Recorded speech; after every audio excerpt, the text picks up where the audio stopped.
we never thought it would become this big. I mean, that was never on our roadmap. What we did was that we started a project together, like two friends wanted to do something fun, and we wanted to solve a problem that we had ourselves back in the days, which was over 1.5 decades ago. And it turned out that many other people had the same problem. And I think what still keeps us going and still keeps us excited about the vision to make your communication safer is that the problem is even bigger today than it was 15 years ago. And obviously the reason is because everything has become digitalized. Your bank accounts are accessible from your phone. So you're so vulnerable today that this problem will just continue to grow. And it's a universal problem. It's a global problem. And I think the relevance of Truecaller has never been this strong during all our years, which is kind of amazing. And that's something we never thought of, honestly. Like we just wanted to solve a problem we had back then. And it turned out that problem is 100 times bigger today than it was 15 years ago. And now when you look at the future, what's going to happen in the future? Well, when technology becomes this accessible for everyone, you can go into Twilio's website and create thousands of new phone numbers just by writing a simple script. And you can use AI models to manipulate someone's voice by just recording 5 seconds of that voice. Then you can imagine how easily you can build an engine that just starts to send out calls to millions of people every second, and with fake voices, pretending to be, your uncle that needs money, for example. So I think the challenges we'll have in front of us as Truecaller will be quite big from a technology standpoint, because we need to understand these signals when they accelerate in this way. So that's something that keeps us running and keeps us up at night, and it's solving problems through technology is super exciting. So we'll see what happens in the future, but for sure, we're going to see this problem growing even further. You mentioned some very important points there, and this might be a good time to ask you about the scope of regulation. So technology and regulation is a landscape that is constantly evolving. We've not really reached its finalization point even now. And with AI coming into that realm, everything just gets a lot more complicated. What would your approach be towards regulation of artificial intelligence and all these tools which have so much capability to basically replicate everything that we do? It's a very, very hard question to answer, honestly. And I think the ones who are working with this will need to spend a lot of time understanding history and understanding the capabilities of this technology. I think what we have in front of us is probably in the magnitude of a nuclear bomb, but in the digital world. So how have we regulated nuclear arms, for example? What can we learn from that? And I think the challenges we'll see in the future is going to be, why should we as a nation set up these principles and these guidelines and these regulations around AI when our competitors are not doing that?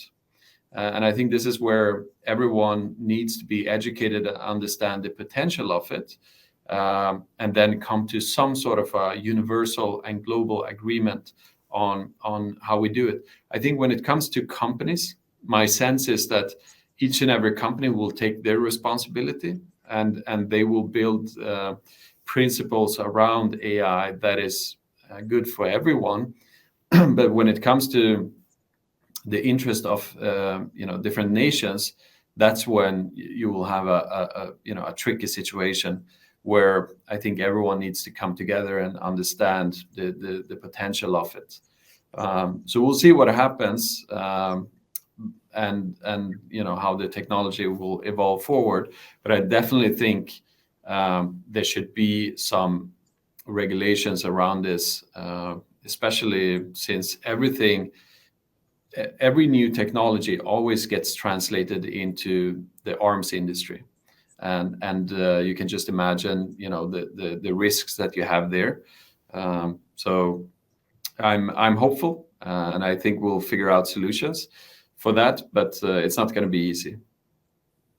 You mentioned about principles. Do you believe self-regulation can be one very solid layer to build with, and can each of these AI companies actually follow through on that promise? Yeah, I think they can, definitely. The challenge is going to be when the technology becomes so commoditized and the platforms become so accessible that it doesn't matter what the companies do to self-regulate themselves. I mean, we have a big ads industry today that has been self-regulated in various ways, what type of ads you allow and so forth. But there are always bad actors that find ways to go through these sort of principles or these firewalls, so to say. So India accounts for, and let me get this number also correct, 70% of Truecaller's total revenue. Do you believe that's a true reflection of a maturing market?